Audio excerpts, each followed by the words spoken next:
தோழர்களே, என் உயிரின் உயிரான விடுதலை சிறுத்தைகளே, உங்கள் அனைவருக்கும் என்னுடைய பணிவார்ந்த வணக்கத்தை தெரிவித்துக் கொள்கிறேன். புதுதில்லியில் இருந்து முகநூல் நேரலை வாயிலாக உங்களை சந்திப்பதில் மகிழ்ச்சி அடைகிறேன். இன்று மாலை விமானத்தில் நான் சென்னை திரும்புவதாக திட்டமிட்டிருந்தேன். தவிர்க்க முடியாத காரணங்களால் இன்றைய பயணம் ரத்து செய்யப்பட்டிருக்கிறது. இன்று பிற்பகல் 1:30 மணி அளவில் நாம் ஜூம் இணைய வழி கலந்தாய்வு கூட்டத்தை நடத்தினோம். 100 பேர் மட்டுமே பங்கேற்கக்கூடிய வகையில் அந்த இணைய வசதி இருந்தது. 500 பேர் பங்கேற்கக்கூடிய இணைப்பை பெற இயலாமல் நாம் சற்று சங்கடத்திற்குள்ளாக நேர்ந்தது. நூற்றுக்கணக்கான தோழர்கள் வெளியிலேயே நீண்ட நேரம் காத்திருந்தார்கள். பின்னர் இணைப்பு கிடைக்காமல் வெளியேறிவிட்டார்கள். அதற்காக நான் வருத்தத்தை தெரிவித்துக் கொள்கிறேன். அதனால் ஏராளமான மாவட்ட செயலாளர்கள் மற்றும் மண்டல பொறுப்பாளர்கள், கட்சியின் முன்னணி தோழர்கள் அந்த இணையவழி கருத்தரங்கில் கலந்தாய்வில் பங்கேற்க இயலாத நிலை ஏற்பட்டுவிட்டது. எனினும் பங்கேற்றவர்கள் தங்களுடைய கருத்துக்களை பகிர்ந்து கொண்டார்கள். குறிப்பாக நமது கட்சியின் 2 பொதுச் செயலாளர்களும் பங்கேற்று தற்போது நிலவுகிற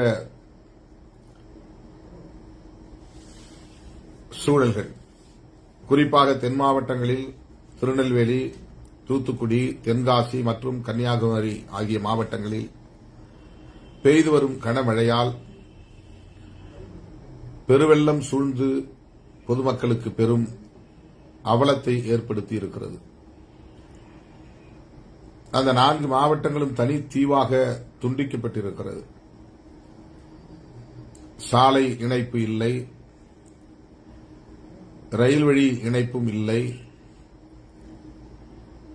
வான்வழி இணைப்பும் இல்லை, மின்சார வசதியும் துண்டிக்கப்பட்டுவிட்ட நிலை, தொலைபேசிகளால் யாரையும் தொடர்பு கொள்ள முடியாத ஒரு நெருக்கடி. கிட்டத்தட்ட 5 நாட்களாக மக்கள் பெரும்பாடுபட்டுக் கொண்டிருக்கிறார்கள். பலர் உயிரிழந்ததாகவும் தகவல்கள் வந்து கொண்டிருக்கின்றன. முதல் மாடிக்கு மேலே தண்ணீர் செல்லும் அளவுக்கு திருநெல்வேலி கடும் பாதிப்புக்கு உள்ளாகி இருக்கிறது என்று தோழர்கள் கூறினார்கள். முதலில் காயல்பட்டணம், தூத்துக்குடி மாவட்டத்தில் காயல்பட்டணம் வெள்ளத்தில் மூழ்கியிருக்கிறது என்கிற தகவலை தோழர்கள் எனக்கு வாட்ஸ்அப் மூலமாக அனுப்பியிருந்தார்கள். அதனால் நான் உடனடியாக தூத்துக்குடி மாவட்ட பொறுப்பாளர்களை தொடர்பு கொண்டு பேசினேன். அடுத்து நெல்லை மாவட்ட தோழர்களையும் தொடர்பு கொண்டு பேசினேன். இங்கே நாடாளுமன்றத்தில் முக்கியமான மசோதாக்கள் அறிமுகப்படுத்தும் நிலையில் நாடாளுமன்ற வளாகத்தில் நுழைந்து மக்களவையின் பார்வையாளர் மாடத்திலேயே இருந்து 2 பேர் உள்ளே தாவி குதித்து புகைவீச்சு நடத்தினர் என்பதெல்லாம் நாம் அறிவோம். அதனையொட்டி எதிர்க்கட்சிகள் ஒன்று சேர்ந்து அது குறித்து விவாதம் நடத்த வேண்டும், உள்துறை அமைச்சர் மக்களவைக்கு வந்து மாநிலங்களவைக்கு வந்து உரிய விளக்கம் அளிக்க வேண்டும் என்று தொடர்ந்து கோரிக்கை வைத்து வருகிறோம்.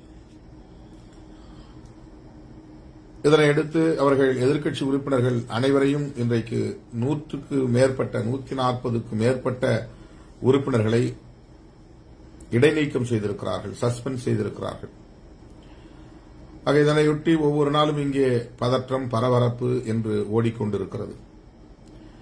எதிர்க்கட்சி உறுப்பினர்கள் அனைவரையும் வெளியேற்றிவிட்டு எதிர்க்கட்சி இல்லாமலேயே தங்கள் விருப்பப்படி தாங்கள் கொண்டு வந்த மசோதாக்களை நிறைவேற்றிக் கொண்டிருக்கிற ஒரு எதேச்சதிகார அரசாக மோடி அரசு இருக்கிறது. நாடாளுமன்ற வரலாற்றிலேயே இல்லாத அளவுக்கு ஜனநாயகத்தை படுகொலை செய்யக்கூடிய ஒரு கொடிய ஆட்சி நிர்வாகமாக மோடி அவர்களின் தலைமையிலான அரசின் நிர்வாகம் இயங்கிக் கொண்டிருக்கிறது. இதுவரையில் இவ்வளவு நாடாளுமன்ற உறுப்பினர்கள் தொடர்ந்து ஒவ்வொரு நாளும் இடைநீக்கம் செய்யப்பட்டதாக சான்றுகள் இல்லை. ஆக இத்தகைய ஒரு பரபரப்பில்தான், பதற்றத்தில்தான் புதுதில்லியில் நாம் இருக்க வேண்டிய ஒரு கட்டாயம். ஆகவே உடனடியாக தமிழ்நாட்டுக்கு வர இயலவில்லை, பாதிக்கப்பட்ட மக்களை சந்திக்க இயலவில்லை. ஏற்கனவே சென்னை உள்ளிட்ட 11 மாவட்டங்கள் கடுமையான பாதிப்புக்கு உள்ளானது. அதிலே 2 நாட்கள் நானும் என்னோடு தங்கியிருந்த சிறுத்தைகளும் வேளச்சேரியிலே வெள்ளத்தால் சூழப்பட்டோம். வேளச்சேரி முற்றிலும் மூழ்கி போனது. பிற இணைப்புகளிலிருந்து, தொடர்புகளிலிருந்து முற்றிலும் துண்டிக்கப்பட்டு 2 நாட்கள் நாங்கள் ஒரு தீவிலே இருந்ததைப் போல் இருந்தோம். அப்போது மின்சார வசதியும் இல்லை, தொலைபேசி தொடர்பும் இல்லை, உணவுக்கும் வழி இல்லை என்கிற நிலை இருந்தது. அதன் பின்னர் நாடாளுமன்றம் 4ஆம் தேதியே நாடாளுமன்றம் கூடிவிட்டது. அதனால் 4, 5, 2 நாட்கள் வேளச்சேரியிலே நாங்கள் சிக்கிக் கொண்டோம். 6ஆம் தேதி நாடாளுமன்றத்திற்கு வரவேண்டிய கட்டாயம். அந்த சூழலிலும் நாம் பாதிக்கப்பட்ட மக்களை சென்று சந்திக்க இயலாத ஒரு நெருக்கடி உருவாகிவிட்டது. தற்போதும் பாராளுமன்றத்தில் இருக்க வேண்டிய தேவை. அதனால் அந்த பகுதிக்கு உடனே கிளம்ப இயலவில்லை. அப்படியே புறப்பட்டு போனாலும் கூட தூத்துக்குடிக்கோ திருநெல்வேலிக்கோ பாதிக்கப்பட்ட பகுதிக்கு செல்ல முடியாத அளவுக்கு எங்கு பார்த்தாலும் தண்ணீர் மயமாக இருக்கிறது, வெள்ளமயமாக இருக்கிறது.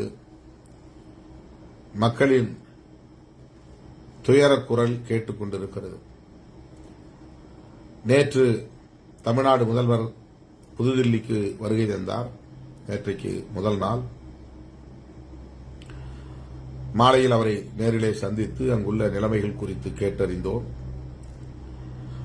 நேற்று இந்தியா கூட்டணியின் தலைவர்கள் பங்கேற்கிற கலந்தாய்வு கூட்டம், 4வது கூட்டம் ஏற்கனவே பீகாரில் பாட்னாவில் நடந்தது. அதன் பின்னர் மகாராஷ்டிராவில் மும்பையில் நடந்தது. அதன் பின்னர் கர்நாடகாவிலே பெங்களூரில் நடந்தது.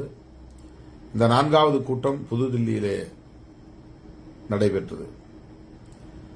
அந்த கூட்டத்திலும் பங்கேற்க வேண்டிய ஒரு தேவை, அந்த அணியில் நாம் ஒரு அங்கமாக இருக்கிற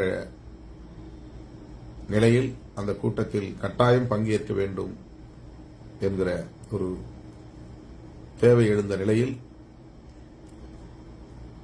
நேற்றும் புதுதில்லியிலே தான் நாம் இருக்க நேர்ந்தது. அப்போது மாண்புமிகு முதல்வர் மற்றும் மார்க்சிஸ்ட் கம்யூனிஸ்ட் கட்சியின் தலைவர் சீதாராம் யெச்சூரி அவர்கள் மற்றும் இந்திய கம்யூனிஸ்ட் கட்சியின் தேசிய தலைவர் தோழர் டி ராஜா ஆகியோரை சந்தித்தோம். நானும் தோழர் ரவிக்குமார் அவர்களும் 3 பேருமே ஒருமித்த குரலாக மாநாட்டை தற்போதைக்கு நாம் நடத்துவது சரியாக இருக்காது. மக்கள் கடும் துயரத்தில் இருக்கிறார்கள். 4 மாவட்டங்கள் கடுமையாக பாதிக்கப்பட்டிருக்கின்றன. எனவே அந்த பகுதியைச் சார்ந்த மக்களை பாதுகாப்பதும் அவர்களுக்குரிய நிவாரணங்களை உடனடியாக மேற்கொள்ள வேண்டிய தேவையும் உருவாகி இருக்கிறது. எனவே திராவிட முன்னேற்றக் கழகத்தின் இளைஞரணி சார்பிலே நடைபெற இருந்த மாநாட்டையும் கூட 24ஆம் தேதி நடைபெறுவதாக அறிவிக்கப்பட்டிருந்த மாநாட்டையும் கூட தேதி அறிவிக்காமலேயே தள்ளி வைத்திருக்கிறோம் என்று முதல்வர் கூறினார். சீதாராம் யெச்சூரி அவர்களும் பார்த்தவுடனேயே தமிழ்நாடு கடுமையான வெள்ளத்தில் மூழ்கி கிடக்கிற சூழலில் நீங்கள் மாநாட்டை தள்ளி வைப்பதுதான் நலம் பயக்கும் என்று தன்னுடைய கருத்தை பதிவு செய்தார். அதேபோல இந்திய கம்யூனிஸ்ட் கட்சியின் தேசிய பொதுச் செயலாளர் டி ராஜா அவர்களும் இந்திய கம்யூனிஸ்ட் கட்சி மார்க்சிஸ்ட் லெனினிஸ்ட் தோழர் டிபங்கர் பட்டாச்சாரியா அவர்களும் மாநாட்டை தள்ளி வையுங்கள். இந்த மழை காலத்தில் அல்லது புயல் வீசும் காலத்தில் மக்கள் பாதிக்கப்படும் ஒரு சூழலில் தள்ளி வைப்பதே சரி என்ற ஒரு கருத்தை முன்மொழிந்தார்கள். அதன் அடிப்படையில் தான் தோழர்களே இன்று பிற்பகல் ஜூம் இணையவழி கலந்தாய்வு கூட்டத்தை நாம் திடுமென ஒருங்கிணைத்தோம். தோழர்களே, பேசிய பெரும்பாலான தோழர்கள் தள்ளி வைப்பதில் உடன்பாடு தெரிவித்தார்கள். ஒரு சில மாவட்ட செயலாளர்கள் தள்ளி வைப்பதால் பல்வேறு நெருக்கடிகளை நாம் சந்திக்க நேரிடும், குறிப்பாக பொருளாதார நெருக்கடிகள். ஏற்கனவே ஒரு முறை தள்ளி வைக்கப்பெற்று அதனால் நமக்கு சில நட்டம் ஏற்பட்டிருக்கிறது. மீண்டும் தள்ளி வைப்பது உசிதமல்ல, நடத்துவதுதான் சரியானது என்கிற கருத்தை 1-2 தோழர்கள் எடுத்து வைத்திருக்கிறார்கள். நானும் அவ்வாறுதான் கருதுகிறேன். ஆனால் இது நம்முடைய கட்சியின் சார்பில் மட்டுமே நடத்துகிற ஒரு நிகழ்வாக இருந்தால் நாம் அப்படியே முடிவெடுத்து விடலாம். ஆனால் நம்முடைய தோழமை கட்சி தலைவர்களை எல்லாம் இந்த மாநாட்டில் பங்கேற்க வேண்டும் என்று நாம் அழைப்பு விடுத்து அறிவிப்பு செய்திருக்கிறோம், விளம்பரம் செய்திருக்கிறோம். அவர்கள் கட்டாயம் பங்கேற்க வேண்டும் என்பதுதான் இந்த மாநாட்டின் மிக முக்கியமான நோக்கம். நான் மட்டுமே, நம்முடைய முன்னணி தலைவர்கள் மட்டுமே பேசுகிற ஒரு மாநாடாக இந்த மாநாட்டை நாம் ஒருங்கிணைக்கவில்லை. தோழமை கட்சி தலைவர்கள், குறிப்பாக தமிழ்நாடு முதலமைச்சர் அண்ணன் மு.க. ஸ்டாலின் அவர்களும், காங்கிரஸ் பேரியக்கத்தினுடைய அகில இந்திய தலைவர் திரு மல்லிகார்ஜுன் கார்கே அவர்களும், இடதுசாரி கட்சி தலைவர்களும் பங்கேற்பது மிகவும் இன்றியமையாத ஒரு தேவையாக உள்ளது. அவர்களும் நம்முடைய அழைப்பை ஏற்று வருவதற்கு இசைவு தந்த நிலையில் இயற்கை சீற்றத்தால் மக்கள் பாதிக்கப்பட்டிருக்கிற சூழலில் நாம் தள்ளி வைப்பதுதான் ஏற்புடையதாக இருக்க முடியும். தோழர்கள் பொறுத்துள்ள வேண்டும். இன்னும் நாம் வெற்றிகரமாக திட்டமிட முடியும். இன்னும் விரிவாக நாம் களத்தை அமைத்துக் கொள்ள முடியும். இன்னும் வலுவாக நாம் இந்த பிரச்சார பணிகளை, விளம்பர பணிகளை முன்னெடுத்துச் செல்ல இயலும். எனவே இதில் சோர்வடைவதற்கு எதுவும் இல்லை. நமக்கு கால அவகாசம் கிடைப்பதே இந்த மாநாடு மாபெரும் வெற்றியை பெற வேண்டும் என்பதற்காகத்தான் என நாம் கருதுவோம். இந்த தலைவர்கள் எல்லாம் பங்கேற்க இயலாது என்கிற ஒரு நிலை இருப்பது ஒரு புறம். இன்னொரு புறம் வானிலை ஆய்வு மையம் அறிவித்திருப்பதாக சில வாரங்களுக்கு முன்பே நாளேடுகளில் வந்த செய்தி. அந்த செய்தி என்ன சொல்லுகிறது என்று சொன்னால், டிசம்பர் 26 டிசம்பர் 30 வரையில் தமிழகம் தழுவிய அளவில் கனமழை பெய்யும் என்று சொல்லப்பட்டிருக்கிறது. கூகுள் மூலமாக நாம் தேடி பார்த்தபோது தட்பவெப்பம் குறித்த சில தகவல்களை கூகுள் மூலம் நாம் பார்க்க முடியும். கூகுள் சர்ச் மூலமாக வெதர் ரிப்போர்ட் பார்க்க முடியும். எந்தெந்த தேதியில் மழை பெய்யும், எந்தெந்த தேதிகளில் வெயில் இருக்கும், எந்தெந்த தேதிகளில் லேசாக கிளவுடியாக இருக்கும், மேகமூட்டமாக இருக்கும் என்பதையெல்லாம் அதிலே பதிவு செய்திருப்பார்கள். அதன்படி நாம் தேர்வு செய்த தேதிகள் தான் 23 29. இந்த தேதிகளில் மழை இருக்காது, ஆனால் மேகமூட்டம் இருக்கும் என்று அதிலே பதிவு செய்யப்பட்டிருக்கிறது. அதையெல்லாம் பார்த்து அதன் அடிப்படையில் தான் அந்த தேதிகளை நாம் ஏற்கனவே தீர்மானித்தோம். ஆனால் இப்போது வருகிற வானிலை ஆய்வு அறிக்கைகள் அல்லது தனிநபர்களாக இருக்கக்கூடிய வானிலை ஆய்வாளர்கள் சொல்லுகிற கணித்து சொல்லுகிற தகவல்கள் பொய்யாகி விடுகின்றன என்கிற அளவுக்கு இயற்கையின் சீற்றம் மாறி மாறி மனித குலத்தின் மீது தாக்குதல் நடத்துகிறது. மழை பெய்யும் தென் மாவட்டங்களில் என்று வானிலை ஆய்வு மையம் சொன்னது.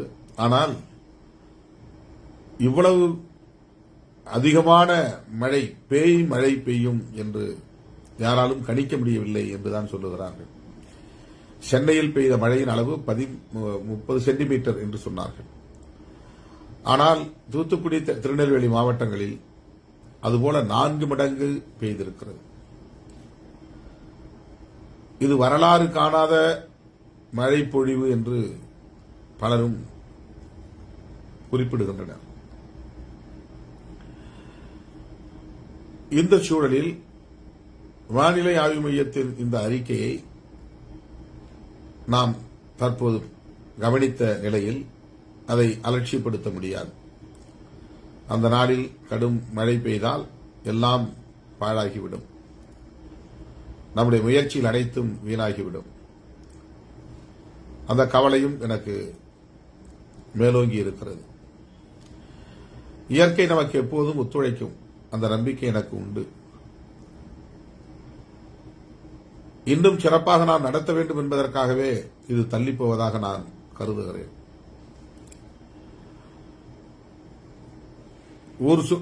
நாடு முழுவதும் மழை பெய்து கொண்டிருக்கிற போது, வெள்ளம் சூழ்ந்து கொண்டிருக்கிற போது, ஊடகங்களின் பார்வை மாநாட்டின் பக்கம் திரும்பாது.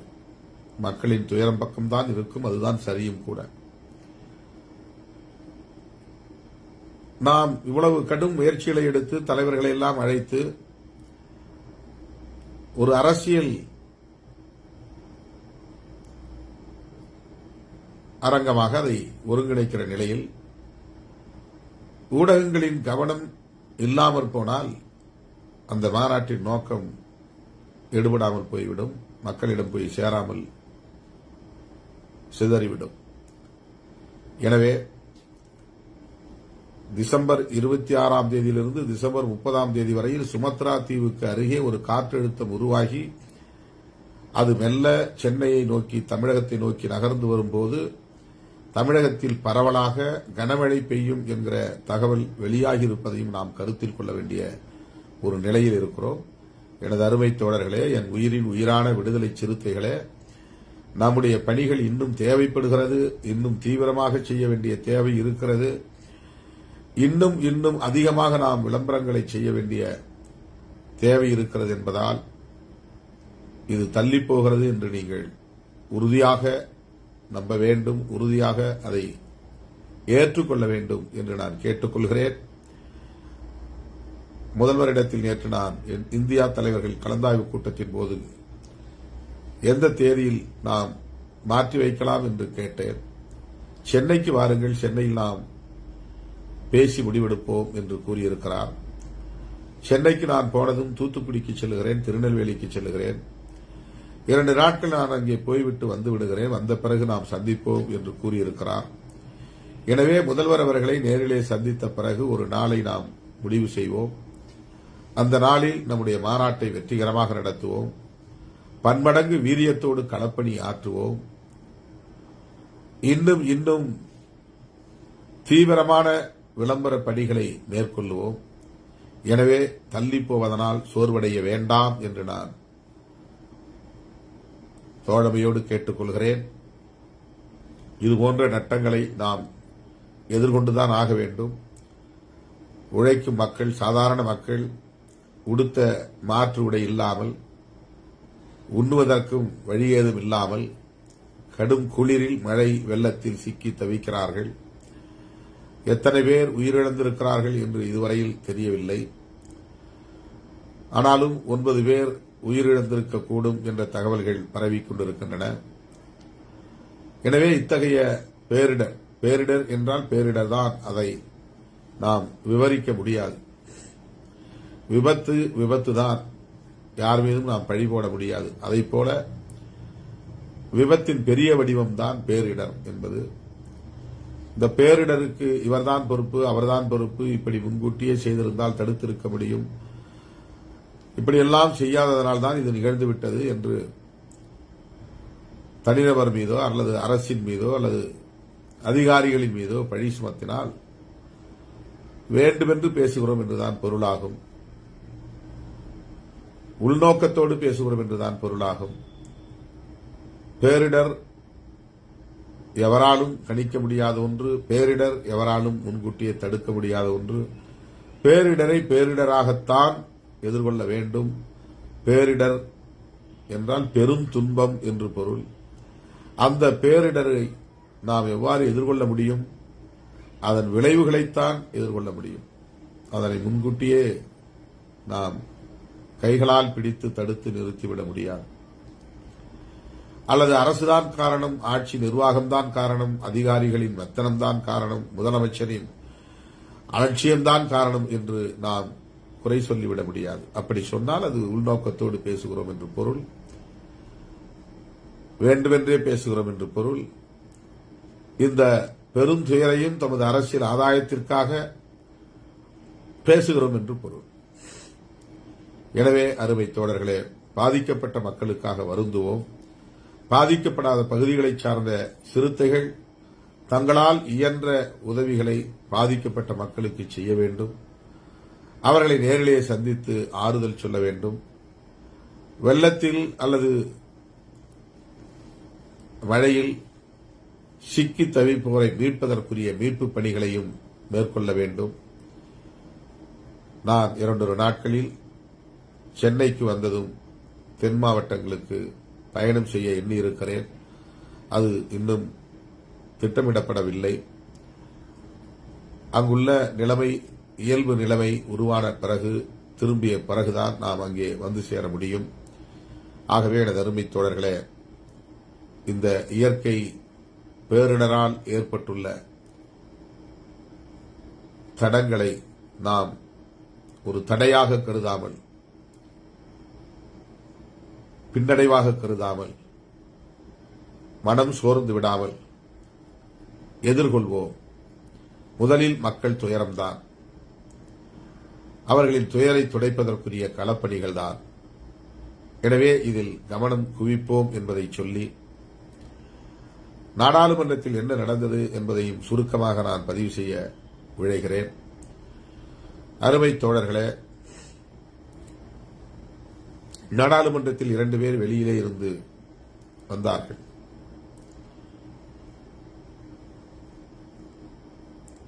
கர்நாடகாவை சார்ந்த பிரதாப் சிம்ஹா என்கிற ஒரு பாஜக எம்பி, நாடாளுமன்ற உறுப்பினர். அவர்தான் அந்த 2 பேருக்குமான பாஸ், உள்ளே நுழைவதற்கான அனுமதி பெறுவதற்கு பரிந்துரைத்திருக்கிறார். அதாவது ஒரு எம்பி 2 பேருக்கு பாஸ் கொடுக்கலாம். Same day pass, next day pass, full day pass என்று அனுமதி வெவ்வேறு வகையில் வழங்குகிறார்கள். இன்றைக்கு காலையிலேயே கொடுத்து இன்றைக்கே அனுமதி பெறுவது, இன்றைக்கு எழுதி கொடுத்து நாளைக்கு பார்வையாளர்கள் வரக்கூடிய அனுமதியை பெறுவது, ஒரு நாள் முழுக்க இந்த கேலரியில், அதாவது பாராளுமன்றம் நடக்கிற போது மக்களவையிலோ அல்லது மாநிலங்களவையிலோ, லோக்சபாவிலோ அல்லது ராஜ்யசபாவிலோ அவை நடக்கிற போது பார்க்க வேண்டும் என்றால் பார்வையாளர் மாடம் என்று சொல்லுகிற அந்த கேலரியில் போய் அமரலாம். அதற்கென்று வழங்கப்படுகிற பாஸ், கேலரி பாஸ். 3/4 மணி நேரம் தான் ஒருவர் அங்கே அமர்ந்து பார்க்க முடியும்.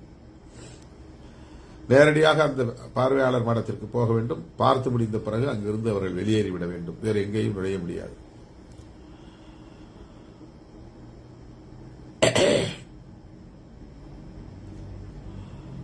ஒரு நாள் முழுக்க அங்கே எல்லா இடங்களுக்கும் செல்வதற்கும் தனியே ஒரு பாஸ் இருக்கிறது. அது நேரடியாக எம்பி போய் உட்கார்ந்து சில விவரங்களை சொல்லி பெற்றுத் தருவதாக இருக்கும்.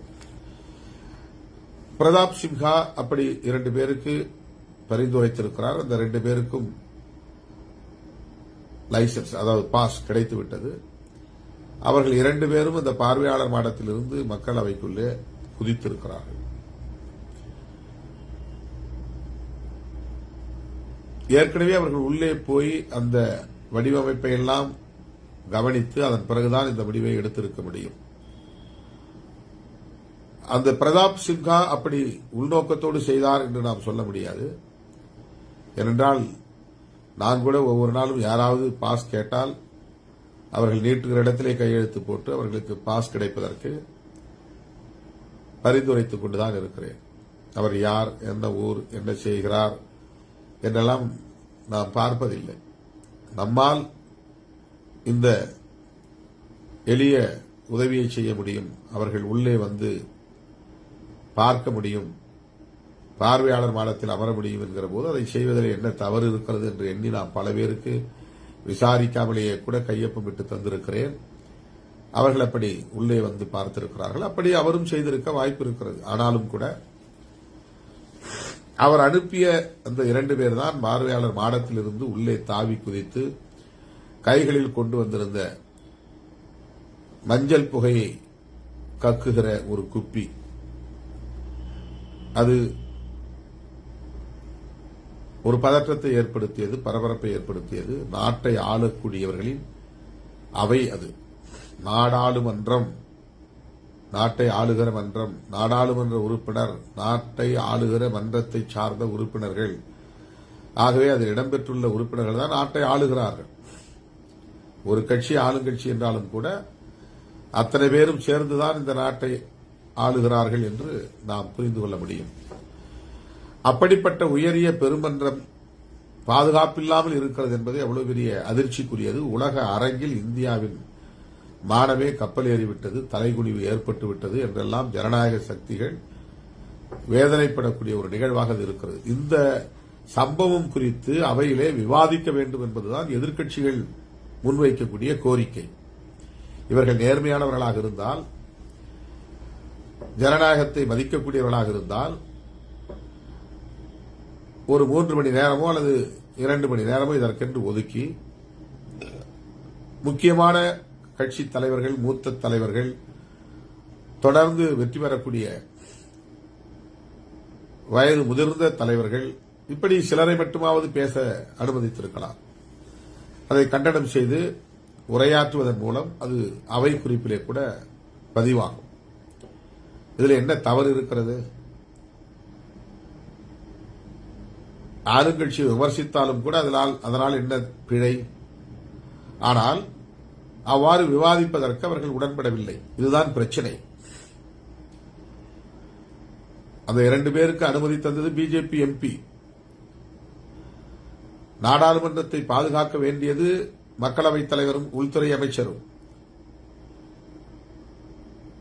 ஆகவே அவர்கள் பதில் சொல்ல கடமைப்பட்டிருக்கிறார்கள். 1 மணிக்கு சம்பவம் நிகழ்கிறது, 2 மணிக்கு மீண்டும் அவை கூடுகிறது. புகைவீச்சு முடிந்து 1 மணி நேர இடைவெளியில் மறுபடியும் அவையை கூட்ட வேண்டிய தேவை என்ன என்கிற கேள்வி எழுகிறது. வீசிய புகை நச்சு புகையா அல்லது பாதிப்பை ஏற்படுத்தாத சாதாரண புகையா என்று கூட ஆய்வு செய்யப்படவில்லை. உடனே 1 மணி நேர இடைவெளியில் மக்களவையை மீண்டும் கூட்டுகிறார் மக்களவைத் தலைவர் ஓம் பிர்லா அவர்கள். இது மிகப்பெரிய அதிர்ச்சியை ஏற்படுத்துகிறது. அப்போதுதான் இந்த கோரிக்கையை எழுப்பினோம். பேசுவதற்கு அனுமதிக்க வேண்டும், விவாதிப்பதற்கு அனுமதிக்க வேண்டும், உள்துறை அமைச்சர் அவைக்கு வர வேண்டும், வந்து இது குறித்து அவர் விளக்கம் சொல்ல வேண்டும். ஒரே நாளில் முடித்திருக்க வேண்டிய வேலை. ஆனால் இவர்கள் வேண்டுமென்று திட்டமிட்டு தவிர்த்து வருகிறார்கள். உள்துறை அமைச்சர் இது பற்றி வாய் திறக்கவில்லை. நாடாளுமன்றத்தில் விவாதிப்பதற்கு ஓம் பிர்லா அவர்கள் மக்களவையில் அனுமதிக்கவில்லை. மாநிலங்களவையிலும் இந்தியாவின் துணை ஜனாதிபதி தான் அந்த அவையின் தலைவர், அவரும் அனுமதிக்கவில்லை. எதிர்த்து கூச்சல் போடக்கூடியவர்களை கும்பல் கும்பலாக, கூட்டம் கூட்டமாக, கொத்து கொத்தாக இடைநீக்கம் செய்கிறார்கள். கொத்து கொத்தாக இடைநீக்கம் செய்கிறார்கள். ஒரு நாளைக்கு 30 பேர் 40 பேர் என்று தொடர்ச்சியாக மக்களவையிலும் மாநிலங்களவையிலும் இடைநீக்கம் செய்யப்பட்டிருக்கிறார்கள்.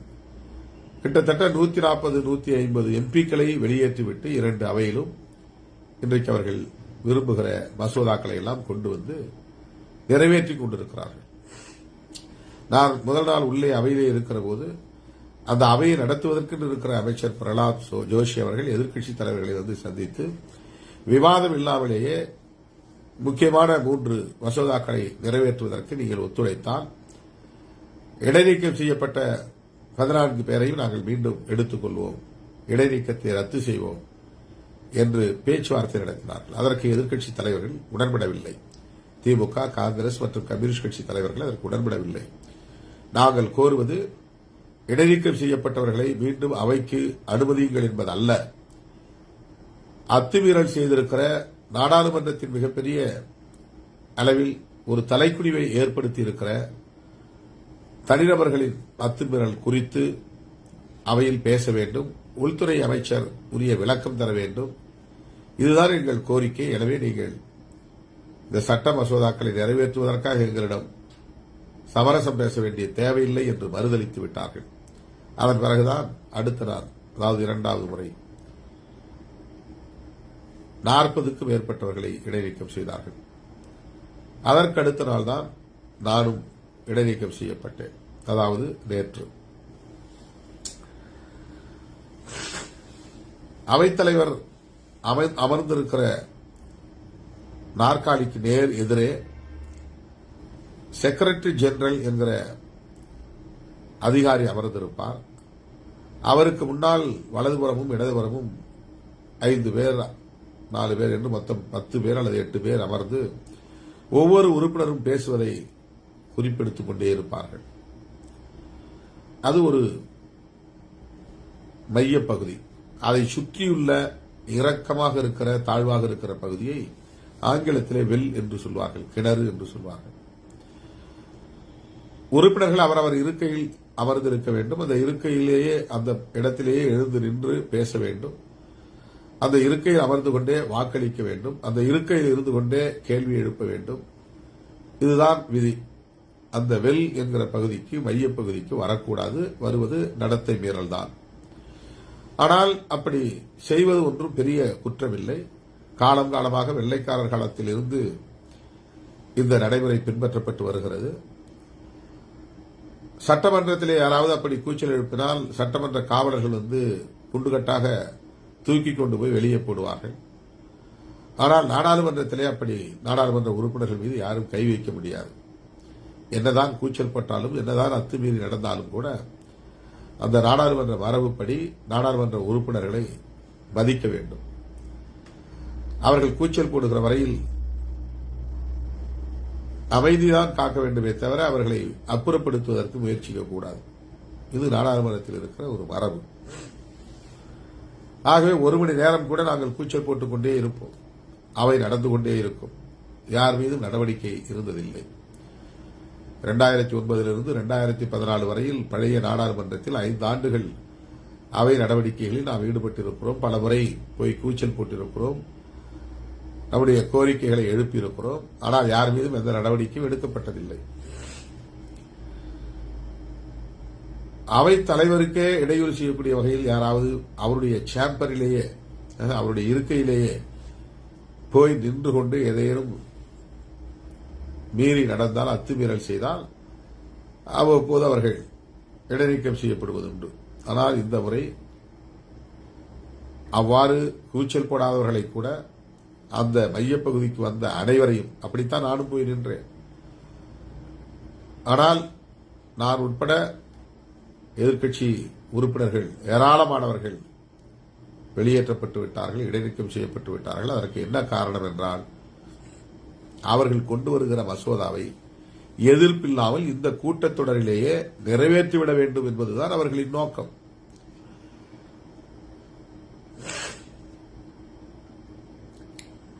மிக முக்கியமாக IPC, Indian penal code, evidence act, சான்றாவண சட்டம், சாட்சிய சட்டம், கிரிமினல் ப்ரொசீஜர் கோட், இந்த 3 சட்டங்களை பெயர் மாற்றம் செய்தது மட்டுமில்லாமல் உள்ளடக்கத்திலும் ஏராளமான மாற்றங்களை செய்து பொதுமக்களுக்கு பெரும் பாதிப்பை ஏற்படுத்தக்கூடிய வகையில் கொண்டு வந்திருக்கிறார்கள். இதிலும் அவர்களுடைய சனாதன அரசியல் உள்ளீடாக இருக்கிறது. இந்த சட்ட திருத்தத்திற்குள்ளே, பெயர் திருத்தத்திற்குள்ளே இருக்கிறது. ஆங்கிலத்தில் இருக்கிற பெயர்களை எல்லாம் வடமொழிக்கு மாற்றுகிறார்கள். எவிடன்ஸ் ஆக்ட் என்பதை சாட்சியா என்று சாட்சி அளிக்கிற சட்டம் என்று அவர்கள் வடமொழியிலே பெயர் மாற்றம் செய்கிறார்கள். வாயிலே நுழையவில்லை. இந்தியிலே பெயர் மாற்றம் செய்கிறார்கள், உள்ளடக்கத்தை மாற்றுகிறார்கள், செக்ஷன்ஸ் எல்லாம் மாறும். ஐபிசியில 302 என்று சொன்னால் எல்லோருக்கும் தெரியும், கொலை வழக்கு பதிவு, கொலை தொடர்பான ஒரு செக்ஷன் என்று தெரியும். 174 சிஆர்பிசி நமக்கு எல்லோருக்கும் தெரியும், அது கண்டெடுக்கப்பட்ட ஒரு ஃபவுண்ட் டேட். யார் எப்படி இறந்தார், கொன்றார்களா அல்லது தற்கொலையா அல்லது விபத்தா அல்லது நோயா எதுவும் தெரியாது. அந்த மாதிரி ஒரு பிணத்தை கண்டெடுக்கிறார்கள் என்றால் அவர்கள் மீது அந்த வழக்கில் அவர்கள் போடுகிற முதல் பிரிவு என்பது 174 சிஆர்பிசி. இந்த செக்ஷன்ஸ் எல்லாமே மாறுகிறது. ஐபிசியில 302 என்ன என்று தெரியவில்லை, போனால்தான் அந்த மசோதாவை பார்த்தால்தான் தெரியும். இதற்கு நாம் எதிர்ப்பு தெரிவிக்கிறோம். இந்த சட்ட மசோதாக்களை நிறைவேற்றக்கூடாது, பெயரை மாற்றக்கூடாது, உள்ளடக்கத்தை மாற்றக்கூடாது என்று எதிர்ப்பு தெரிவிக்கிறோம். ஆகவேதான் இவர்கள் உள்ளேயே வரக்கூடாது, வராமலேயே இவர்களை வெளியேற்றிவிட்டு இந்த சட்டங்களை எல்லாம் நிறைவேற்ற வேண்டும் என்ற நிலையிலே இன்றைக்கு எதேச்சதிகாரமான ஒரு அடாவடித்தனமான நடவடிக்கையில் இந்த ஆட்சியாளர்கள் ஈடுபட்டிருக்கிறார்கள். இன்றைக்கு அந்த சட்டங்களை நிறைவேற்றிவிட்டதாகவும் தகவல் வந்திருக்கிறது. அதையெல்லாம் எதிர்த்து இந்தியா கூட்டணியின் சார்பில் நாடாளுமன்ற உறுப்பினர்களை சஸ்பெண்ட் செய்தது, இந்த மாதிரியான சட்ட மசோதாக்களை நிறைவேற்றியது, எல்லாவற்றையும் கண்டித்து 22ஆம் தேதி அனைத்து இந்திய அளவில் எல்லா மாநில தலைநகரங்களிலும் இந்தியா கூட்டணி கட்சியினர் பங்கேற்கக்கூடிய ஆர்ப்பாட்டம் நடைபெற இருக்கிறது. 22ஆம் தேதி சென்னையிலே நடைபெறுகிற ஆர்ப்பாட்டத்தில் நாம் பங்கேற்க கடமைப்பட்டிருக்கிறோம் என்பதை இந்த நேரத்திலே சொல்லி, மாநாட்டுக்கான தேதி பின்னர் அறிவிக்கப்படும் என்பதை சொல்லி, தள்ளி வைக்கப்படுவது உறுதி. எனவே இதை தோழர்கள் மனமுவந்து ஏற்றுக்கொள்ள வேண்டும், சோர்வடைய வேண்டாம் என்று வேண்டுகோள் விடுத்து முடிக்கிறேன். நன்றி, வணக்கம்.